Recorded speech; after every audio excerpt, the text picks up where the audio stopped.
বন্ধুরা আড়তে গেছিলাম, আড়ত থেকে আমি কি কিনে নিয়ে আসলাম দেখাচ্ছি। আমি তো ট্রেনে বয়ে আনতে আমার খুব কষ্ট হয়, তাই আমি বেশি আনতে পারি না, অল্প করেই নিয়ে আসি।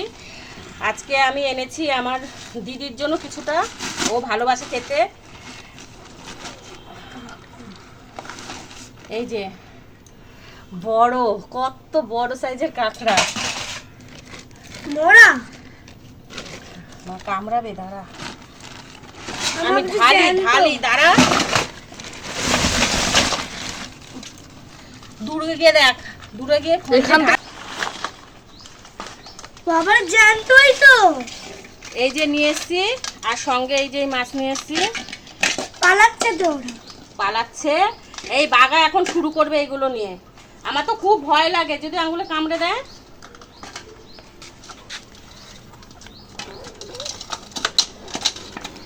পালাচ্ছে, এই পালিয়ে যাচ্ছে। পালা কোথায় হবে? পালিয়ে আটকানো। বাঘাকে কামড়ে দেবে, তুই ছাড় না, ওর ই বাঁধা আছে। ওই দেখো পালিয়ে যাচ্ছে। মাছগুলো তুলে নি। এই নিয়ে আসলাম কাঁকড়া, কারণ সামনে কালী পুজো পরে 23 তারিখে ভাইফোঁটা আছে। ভাইফোঁটাতে আমি আমার দিদির জন্য, ওই দিদির মেয়ে, ওদের জন্য কাঁকড়া নিয়ে আসলাম। কারণ পরে না দাম বেড়ে যাবে, আর হচ্ছে গিয়ে পাওয়া যাবে না, মেন হচ্ছে পাওয়া যাবে না।